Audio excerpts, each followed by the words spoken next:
Bonjour à vous et bienvenue dans cette discussion qui portera sur l'agro-environnement, enjeux et perspectives. Mon nom est Josée Bournival, c'est un plaisir pour moi d'être ici avec vous aujourd'hui et nous aurons le plaisir de rencontrer M. Robert Laplante, qui est directeur général de l'Institut de recherche en économie contemporaine. Nous allons parler de l'impact des habitudes de consommation alimentaire sur l'agriculture en nous posant la question suivante. Comment le panier d'épicerie influence les pratiques agro-environnementales? Monsieur Laplante, bonjour. Bonjour. Alors, ce que je mets dans mon panier d'épicerie à chaque semaine, ça a vraiment un impact sur les pratiques agro-environnementales? Ah oui, un impact direct et un impact diffus. On pourra les distinguer parce que, au fond, c'est un peu une évidence. Les producteurs veulent vendre et les producteurs veulent vendre pour nourrir. Alors, le consommateur, par les choix qu'il va exercer, va nécessairement, directement et indirectement, entretenir un lien avec le producteur.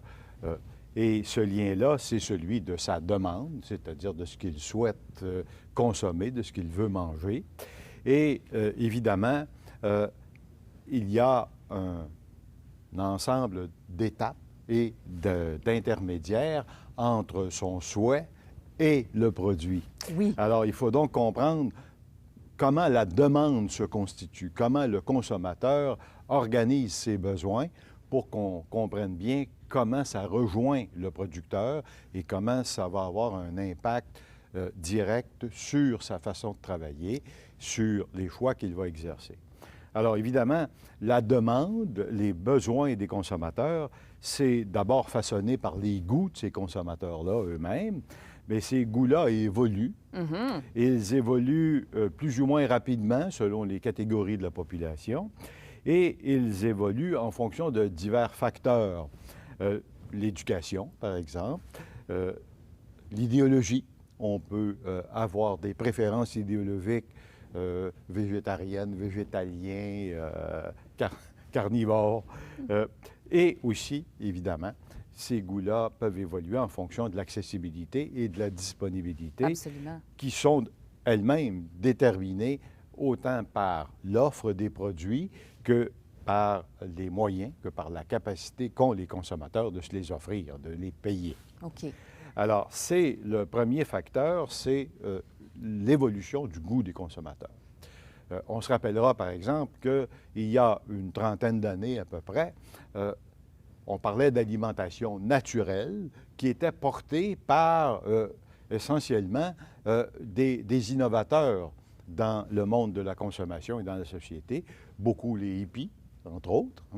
Et cette évolution s'est traduite par l'adoption de pratiques alimentaires et inévitablement de pratiques agricoles qui ont suivi et qui nous ont donné ce qu'on connaît maintenant comme la production bio. Okay? Mais au départ, il s'agissait d'une pratique et d'une préférence idéologique très nichée, très spécifique, qui s'est progressivement diffusée dans la société. Ça a gagné en popularité. Ouais, tout à fait. Mais la demande est aussi façonnée par d'autres facteurs. Ce sont les agents économiques eux-mêmes qui façonnent la demande. C'est-à-dire que entre le producteur et le consommateur, il y a une série d'intermédiaires, soit les transformateurs, soit les distributeurs, qui vont eux-mêmes agir pour inciter à la consommation de tel ou tel produit et qui vont soit utiliser des produits existants, soit provoquer la création de nouveaux produits qu'ils vont par la suite tenter de convaincre les consommateurs d'adopter. OK. Alors, cette réalité-là, c'est une réalité qui est à la fois une réalité de marché, donc qui relève des agents économiques, mais qui est aussi une réalité qui est régulée, réglementée, par exemple, par les lois, par les codes qui régissent la production, qui vont faire en sorte, par exemple, que certains produits ne pourront pas être commercialisés s'ils comportent, par exemple, des taux élevés de pesticides ou s'il y a, comme prenons l'exemple du lait, s'il y a des hormones présentes dans le lait. ça ne sera pas accessible, c'est interdit. Je vois. Alors, ces agents économiques-là vont, chacun à sa façon, selon la place qu'ils vont occuper dans le circuit économique, ils vont tenter d'amener des produits vers le consommateur, qu'il les connaisse ou pas.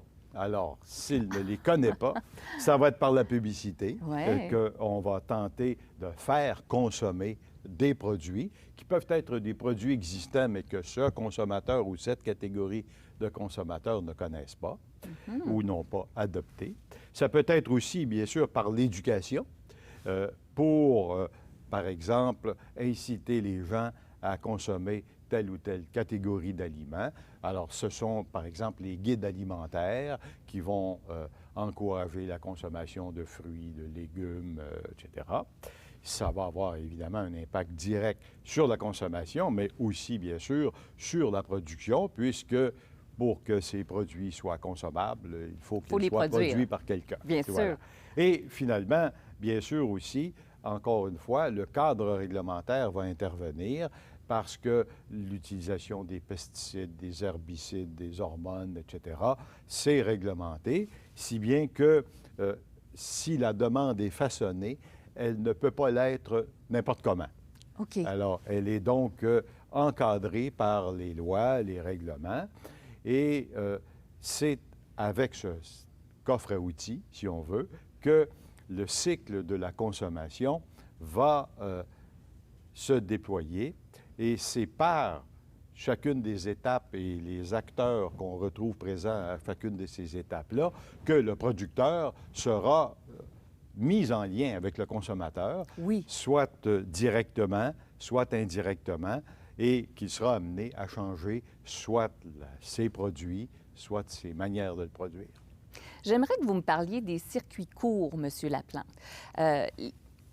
Il y a des enjeux reliés à ces fameux circuits-là, autant du point de vue du consommateur que du producteur ou des municipalités où ces circuits-là sont mis en place. Qu'est-ce que vous pourriez nous dire sur ces enjeux-là? Oui, bien, c'est une notion, celle de circuit court, qui s'est répandue au fur et à mesure que s'est développée notre conscience du bilan carbone. Au fur et à mesure que s'est développée notre connaissance de ce que chaque produit, chaque transaction comporte de consommation d'énergie fossile.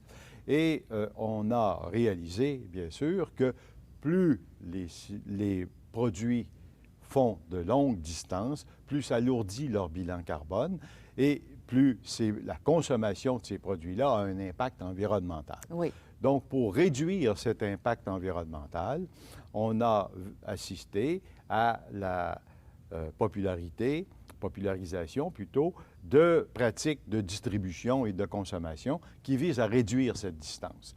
Les étagères d'épicerie comportent des produits qui ont bien souvent fait le tour du globe et qui ont donc un très lourd bilan carbone.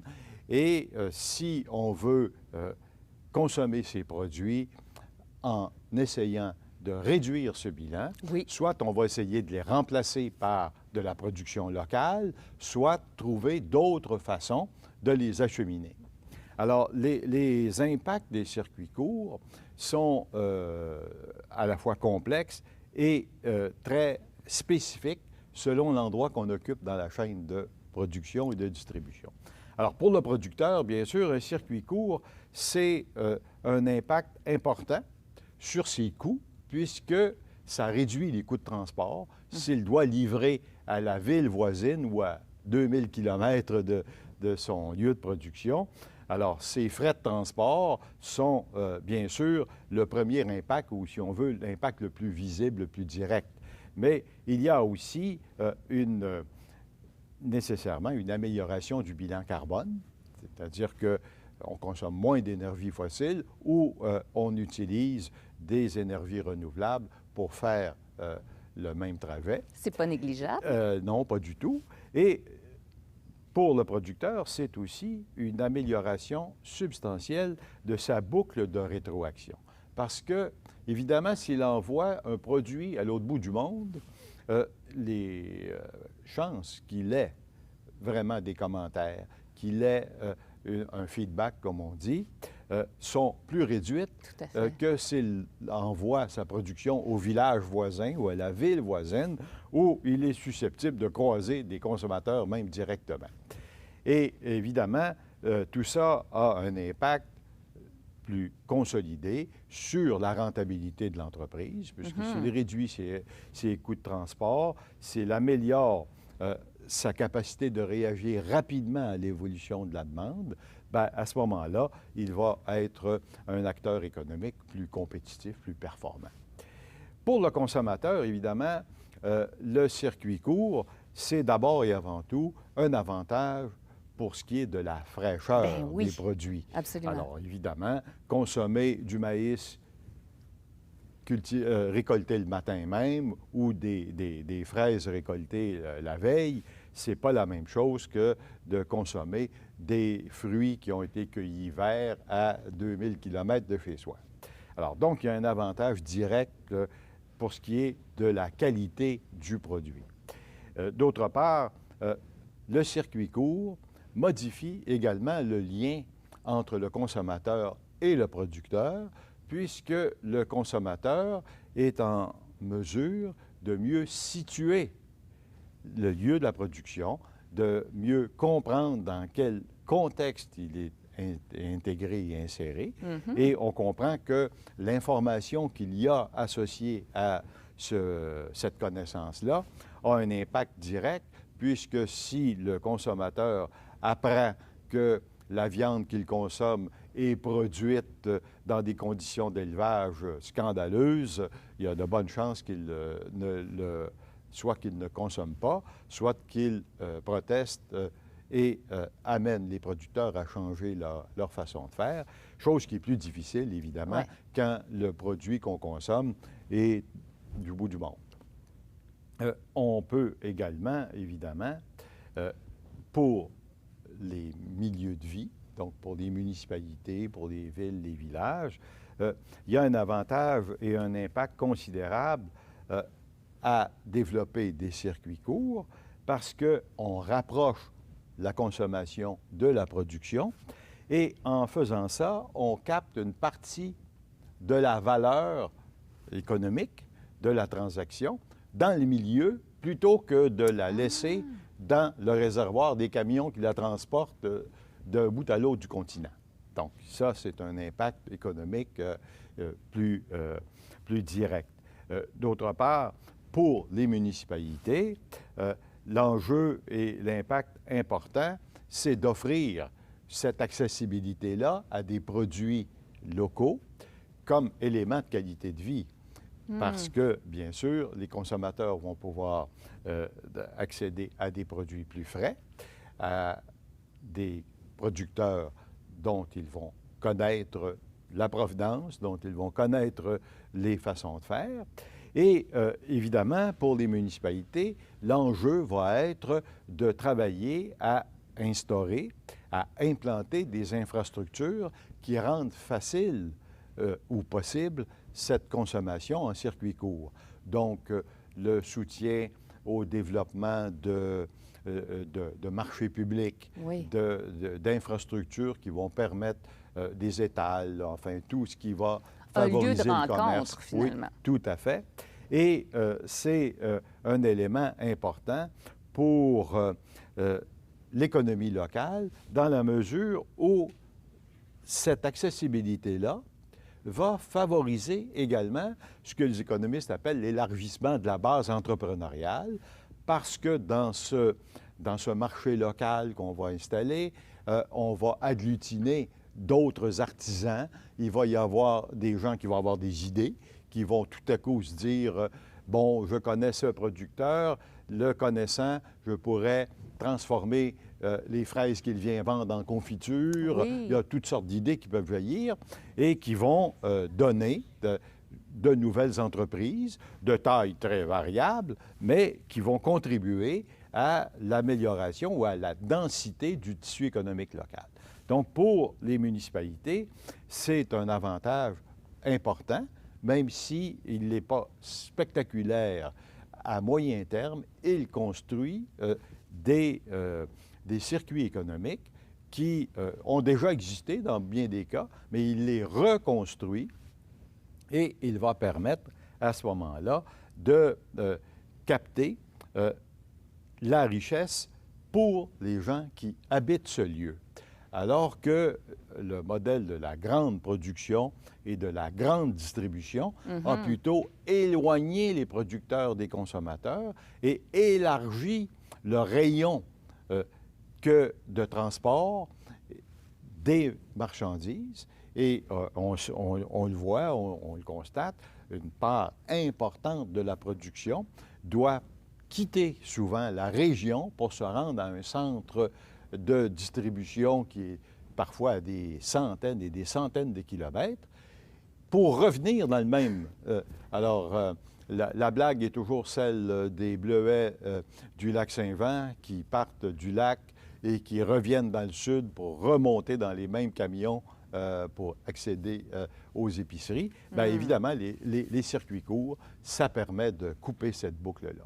Alors, il y a donc autour des circuits courts des enjeux qui peuvent mobiliser toute la chaîne de production et le milieu ambiant pour retrouver dans ces choix-là des occasions de revoir et sa façon de manger et pour les producteurs, sa façon de produire, puisqu'il va être en lien beaucoup plus direct avec la réaction des consommateurs.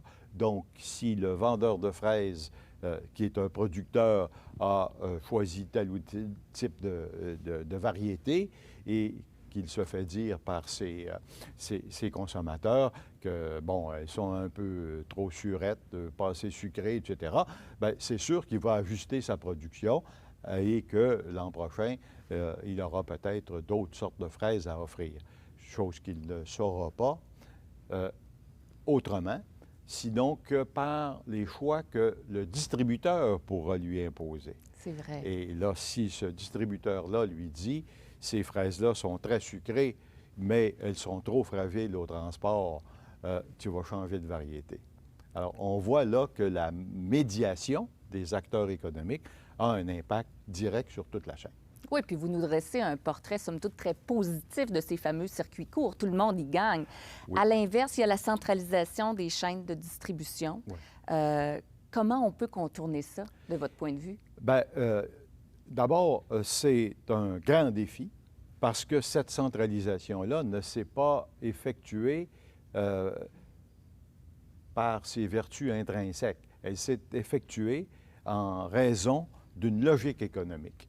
Ouais. Qui est celle de la réduction des coûts, mais une réduction des coûts qui comporte un élément caché, qui est en économie de l'environnement ce qu'on appelle les externalités négatives, c'est-à-dire que les effets polluants du transport, le bilan carbone, vont souvent être cachés ou non perçus dans la transaction. Et essentiellement, si on fait faire 500 km à une bête pour l'envoyer à l'abattoir ou à une pomme de laitue pour l'envoyer au centre de distribution, bien, la pollution que ça crée, essentiellement, est attribuable au choix qu'on a fait pour centraliser. Tout à fait. Cette centralisation-là qui permet des économies pour le distributeur, bien, le contribuable les assume. Alors, ce qui n'est pas dans le prix à la consommation se retrouve inévitablement dans l'impôt à payer parce que, forcément, cette pollution a un prix. Donc, pour contourner la centralisation, il faut bien comprendre que ça ne peut se faire que par une réorganisation de la chaîne d'approvisionnement. C'est énorme. C'est énorme et complexe, effectivement, et c'est une partie des enjeux que doivent assumer les producteurs et les groupes et les municipalités qui choisissent les circuits courts, c'est de trouver quelles sont les bonnes manières pour essayer de raccourcir cette chaîne.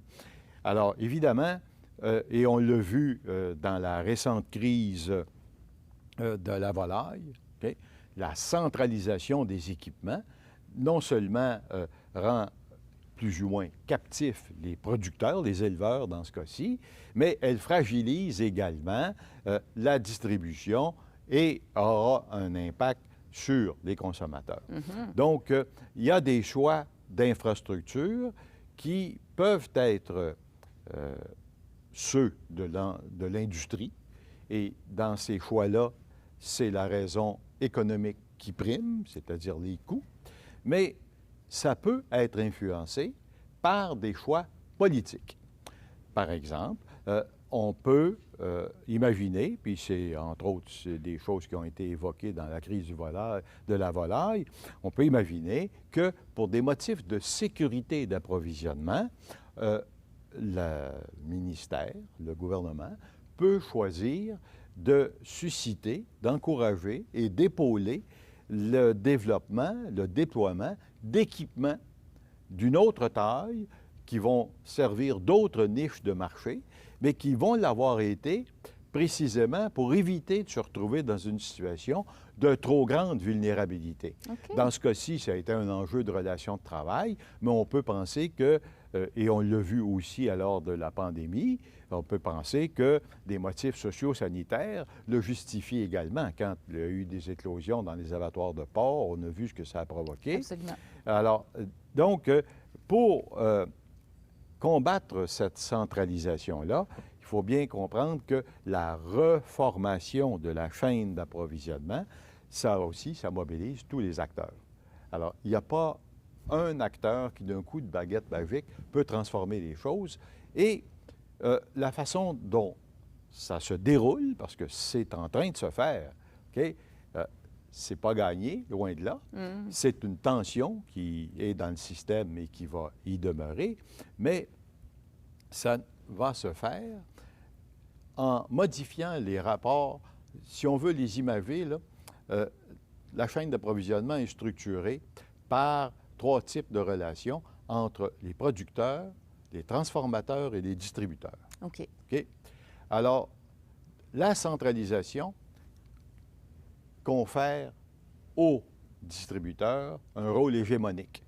C'est lui qui est à la tête du triangle, le distributeur, OK? Qui impose aux producteurs ses normes, ses besoins, et qui ensuite les impose aux transformateurs, parce que si le transformateur veut que ses produits se rendent sur les tablettes, il doit passer par le distributeur qui, lui, peut lui imposer la livraison à telle hauteur, de tel volume, à tel endroit, si bien que même si ce n'est pas nécessairement à son avantage, selon qu'il a ou pas des alternatives, il va être plus ou moins captif. C'est ça. Donc, pour contrer la centralisation, qui est la domination des distributeurs dans le système, il faut faire basculer les rapports et rapprocher les producteurs des transformateurs.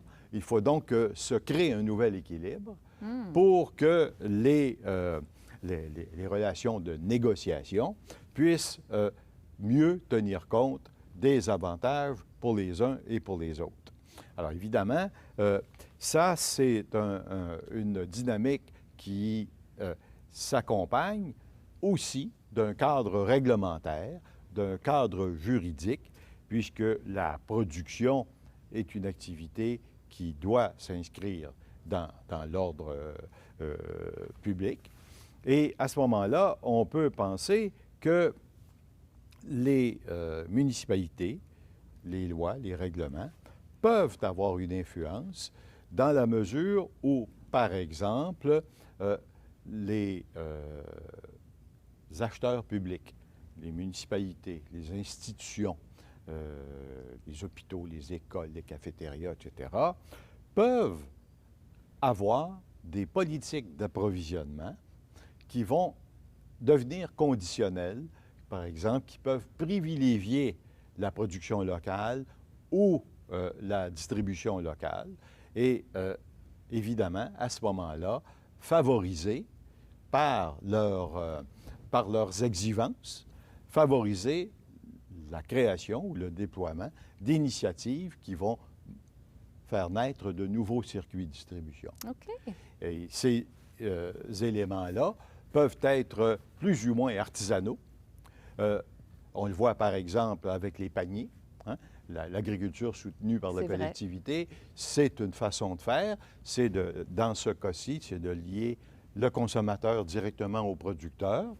Et on le voit à certains endroits, il y a dans les marchés publics une nouvelle catégorie d'intermédiaires qui s'est instaurée, c'est-à-dire il y a des gens qui font métier d'être vendeurs au marché local pour le compte de 1, 2, 3, 4 producteurs des environs.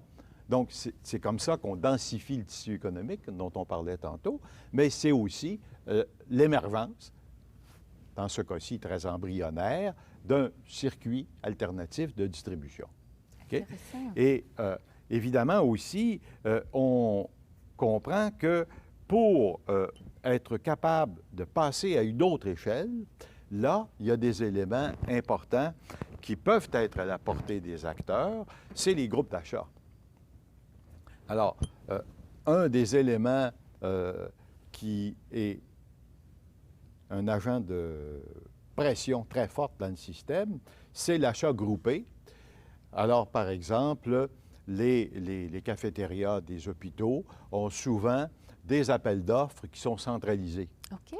Alors, en émettant un appel d'offres de cette façon-là, évidemment, on nourrit le circuit long.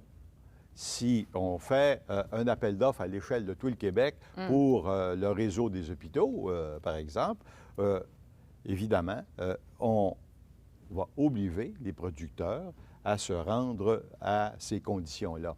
Mais on peut très bien imaginer qu'une municipalité peut, dans ses appels d'offres pour les services et les produits qu'elle consomme, introduire une clause de préférence accordée à l'achat local.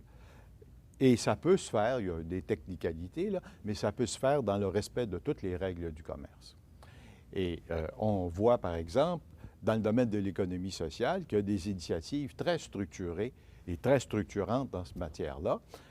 Alors, par exemple, il y a des centres de la petite enfance, les garderies, qui peuvent faire des achats groupés avec des producteurs locaux, qui font en sorte qu'elles peuvent à la fois soutenir l'économie locale et introduire des éléments d'éducation. Les enfants peuvent apprendre que les patates poussent dans le champ voisin et non pas à l'épicerie. La garderie peut mettre les enfants en contact avec les producteurs. Donc, ces éléments-là, qui sont des éléments intangibles, mais qui sont des effets directs de la transformation du système de distribution en privilégiant des solutions alternatives à la centralisation. Mais le chemin est encore très long parce que toutes ces initiatives, pour l'instant, sont à très petite échelle. Et ça part de la volonté des individus présentement davantage. Oui, et de la capacité du milieu de se mobiliser autour de ça. Et là, on voit, particulièrement dans le domaine de l'économie sociale, on voit le rôle clé des dynamiques communautaires. Hein? Ça a un impact direct. Mais le fait est que l'immense majorité des consommateurs vont plutôt au supermarché pour s'approvisionner. Alors, avant que le supermarché disparaisse de nos paysages au profit d'un commerce plus local et de circuits de distribution plus courts, il y a encore beaucoup de chemin à faire. Mais toutes les innovations commencent à petite échelle généralement. Alors, dans les initiatives qui veulent combattre la centralisation, bien, les innovations qui réussissent sont celles qui parviennent à faire converger les intérêts. Alors, celles des producteurs et des consommateurs, chacune de ces innovations-là, parce qu'il y a des producteurs qui vont innover en comprenant qu'il y a dans tel ou tel milieu une possibilité de produire certains éléments, certaines viandes, certains légumes, Et même si la production ne sera pas énorme, c'est une réponse adaptée. Alors, plus vous multipliez ce type de réponse-là, plus vous favorisez ensuite la possibilité de changer d'échelle. Alors, c'est comme ça que ça se produit. Mais le rôle déterminant des politiques publiques est absolument fondamental parce que c'est par ces politiques publiques-là qu'on peut s'assurer de baliser comme il faut et la sécurité alimentaire et l'autonomie alimentaire. Alors, et si on prenait le problème par l'autre extrémité, vous et moi, et qu'on y allait en regardant les pratiques agricoles de nos producteurs, oui. Comment ces pratiques-là peuvent s'arrimer à la demande de l'achat local et aux besoins des consommateurs? Bien, un des effets les plus immédiatement observables dans le commerce de proximité et dans les circuits courts, c'est la possibilité que ça offre aux producteurs d'avoir une meilleure ou une plus grande diversification de produits. OK. Parce que s'ils connaissent bien leur marché, bon, bien, ils vont savoir que dans le marché local, il y a une demande, je ne sais pas, prenons pour le chou-fleur, mettons. Pour ce producteur-là, produire 1 hectare de chou-fleur, ça n'a peut-être aucun intérêt pour la grande transformation ou pour la grande distribution. Mais s'il connaît bien son marché local, cet hectare-là, il va pouvoir le vendre. Donc, il va mieux gérer son risque et il va avoir aussi la capacité de rétroagir. Et si la variété de chou-fleur qu'il produit cette année est très, très populaire, bien, il pourra peut-être en faire plus ou trouver d'autres compléments à cette production-là. Donc, la diversification a déjà commencé à produire des effets. On constate là, un peu partout au Québec un essor assez spectaculaire du maraîchage, okay? Et du maraîchage, pourrait-on dire, de proximité, c'est-à-dire des maraîchers, des maraîchères qui peuvent produire et qui peuvent se faire une vie sur des unités beaucoup plus petites parce qu'elles ont choisi, ces maraîchères-là ou ces maraîchers-là, ils ont choisi de desservir le marché local. Ils ont fait le choix délibéré de ne pas vouloir s'inscrire dans la grande distribution. Bon, est-ce que ce sera viable à moyen et à long terme? Bien, seul l'avenir va nous le dire. Ça va être la réponse des milieux et la réponse des consommateurs qui va nous le dicter. Mais c'est sûr aussi que la façon de soutenir les infrastructures locales va donner aussi aux producteurs des moyens d'ajuster leur production, parce que si le producteur est assuré d'avoir une place, un étal au marché public, donc il peut mieux gérer la sortie de sa production.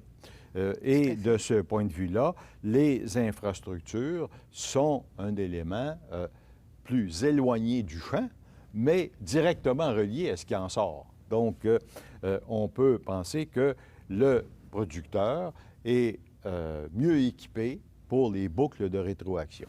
Mais d'autre part, ce même producteur, il va être plus sensible aux éléments de sa régie de culture qui sont portés par la préoccupation des consommateurs. Alors, les producteurs bio, par exemple, sont souvent aux premières loges dans ces phénomènes-là. Et on le voit dans les marchés publics, on va mettre de l'avant, c'est une production bio, c'est biodynamique, Absolument. Il y a toutes sortes de préférences qui sont directement portées par les consommateurs, mais qui ont un impact immédiat sur le producteur lui-même, sur sa régie de culture, sur ses choix de production. Et ce que permet aussi ce commerce de proximité, ce circuit court-là, c'est un meilleur arrimage avec les transformateurs. À l'échelle artisanale d'abord, tout le monde a dans son expérience des marchés publics, rencontrer quelqu'un qui fait du ketchup avec les tomates de son voisin, qui fait des confitures avec les fraises du troisième voisin, etc. Alors, ces éléments-là, c'est de la petite production artisanale.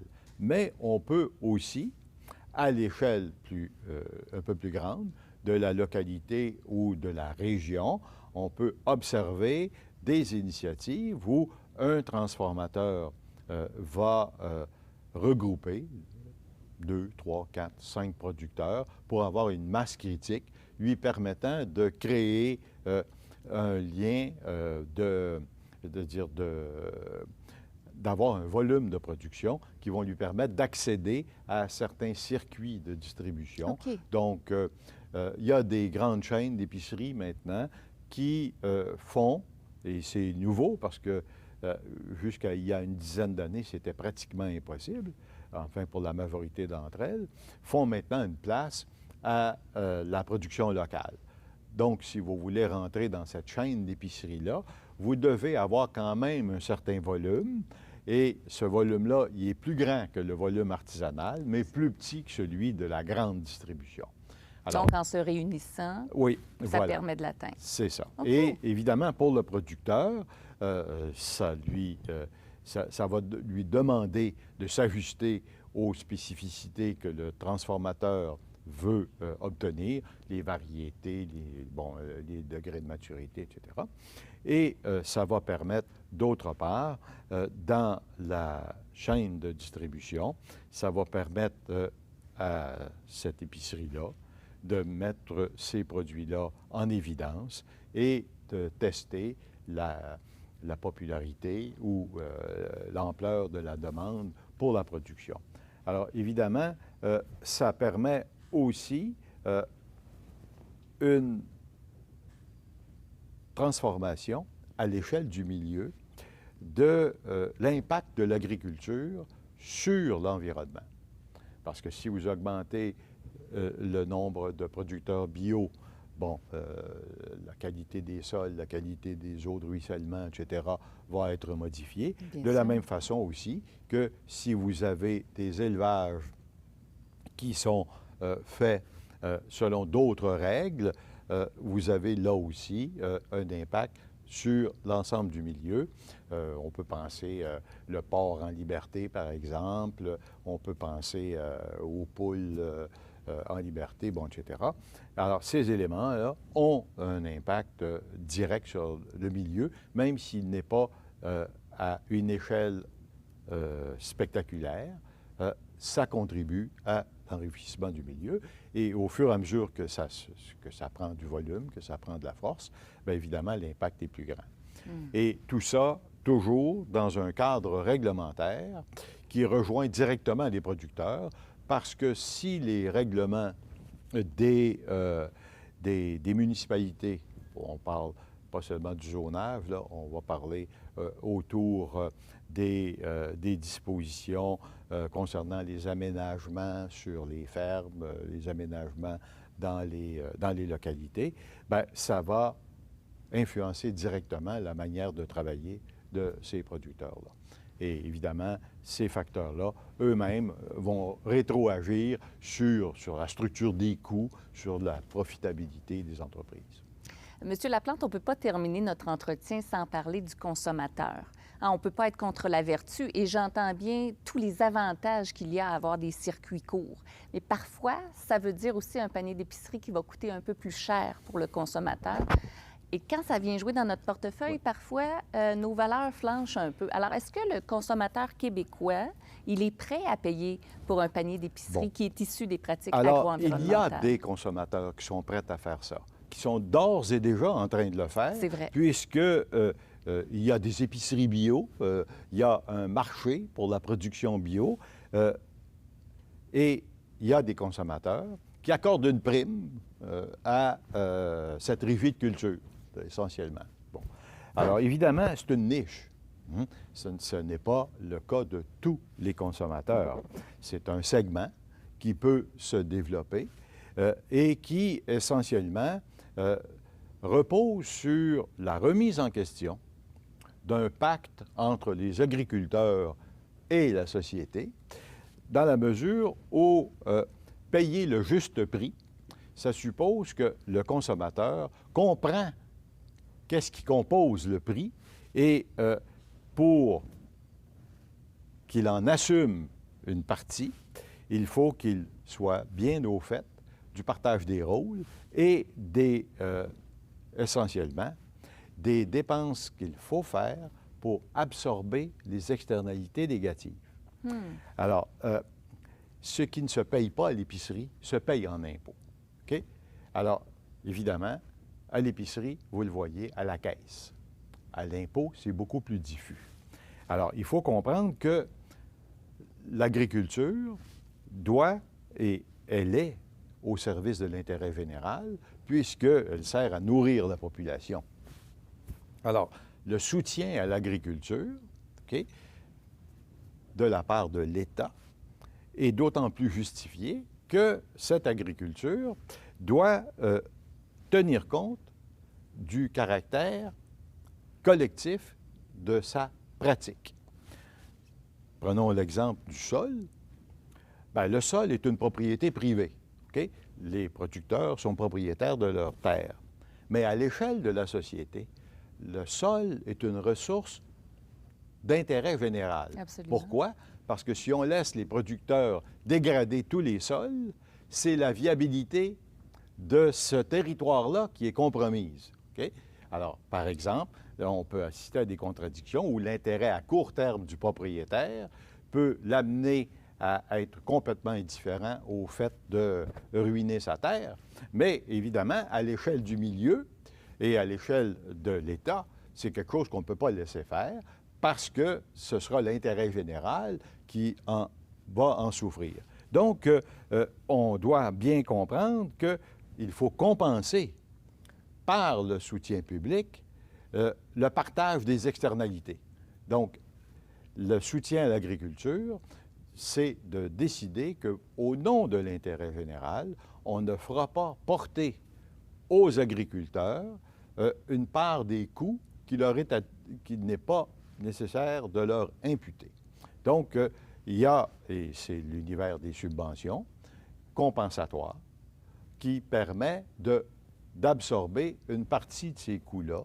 Si, par exemple, on a des politiques agricoles qui veulent interdire l'utilisation de pesticides, de l'utilisation d'herbicides ou encore les fameuses bandes riveraines. Bon, à ce moment-là, il faut que nos choix de politique publique fassent en sorte qu'on comprenne bien que le soutien de l'État, c'est pour servir l'intérêt général et que les pratiques des agriculteurs doivent être rémunérées en tenant compte de cet intérêt général-là. Alors, si, par exemple, à l'échelle de l'État, on constate que la qualité des eaux est particulièrement endommagée par l'utilisation d'herbicides ou par des pratiques de drainage qui ne sont pas adaptées, bien, l'intérêt général dicte qu'on impose de nouvelles règles. Mais évidemment, il faut trouver l'intersection parce que là, ce n'est pas au producteur lui-même, dont on va, par exemple, réduire la surface en culture, d'absorber ce coût-là. Ouais. Il faut trouver une façon. Bon, alors, à ce moment-là, dans le débat public, c'est la compréhension qu'on doit développer. Et ça repose donc sur un pacte qui a été, malheureusement, depuis la fin de la Deuxième Guerre mondiale, dans la direction opposée. C'est-à-dire que les politiques publiques ont soutenu la production et l'intensification de la production pour offrir aux consommateurs l'aliment au moindre coût. Mais ces choix-là, qui sont un peu partout en Occident, ce n'est pas le propre du Québec, là, oui. Ces choix-là ont eu comme impact de produire des externalités négatives spectaculaires, okay, dont on prend maintenant la mesure et qu'on voudrait redresser. Alors, il faut ramener le débat public pour comprendre que l'alimentation au moindre coût est une illusion et qu'il faut l'alimentation au juste prix Et au juste prix, ça veut dire au prix non seulement pour le consommateur, mais au prix pour le contribuable et au prix pour le producteur, qui est aussi un contribuable. Donc, c'est sûr que actuellement, en matière agricole comme en matière industrielle, l'internalisation de ces externalités négatives, donc l'internalisation de ces coûts-là, va modifier considérablement la structure des prix et la structure des prix de revient. Oui. Mais l'enjeu pour notre société, l'enjeu pour l'économie, c'est de s'assurer que ça se fasse dans des règles qui soient équitables pour tous les acteurs en présence. Actuellement, on est dans une phase où un système est en train de mourir et le nouveau n'est pas encore en train de naître, dans la mesure où on comprend bien qu'on ne peut plus soutenir des politiques agricoles qui visent le plus bas coût possible des aliments parce qu'on constate qu'on a provoqué dans la production agricole des effets indésirables que les producteurs sont les premiers eux-mêmes à reconnaître, mais pour lesquels on ne peut pas les laisser captifs des solutions. Ils doivent être partie prenante aux solutions à mettre en place, mais ils ne peuvent pas être les seuls concernés. Alors, à ce moment-là, c'est sûr qu'on va assister, sur le moyen terme, à un rétablissement des prix, mais à un rétablissement des prix qui va permettre aux consommateurs de payer ce que ça vaut, mais qui va permettre aux producteurs de tirer le revenu décent de son travail plutôt que d'avoir à, justement, sacrifier soit sa contribution à l'intérêt général, soit la rentabilité de sa propre entreprise pour satisfaire aux normes.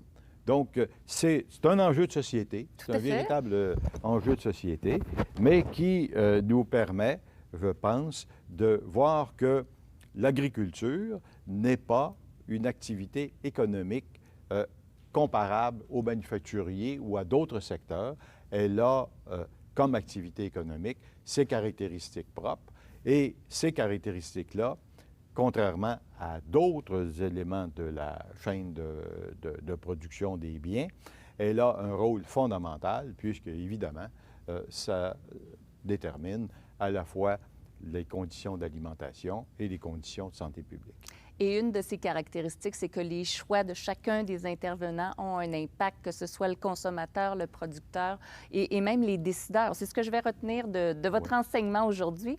Robert Laplante, merci beaucoup. Ça m'a fait plaisir. Au revoir.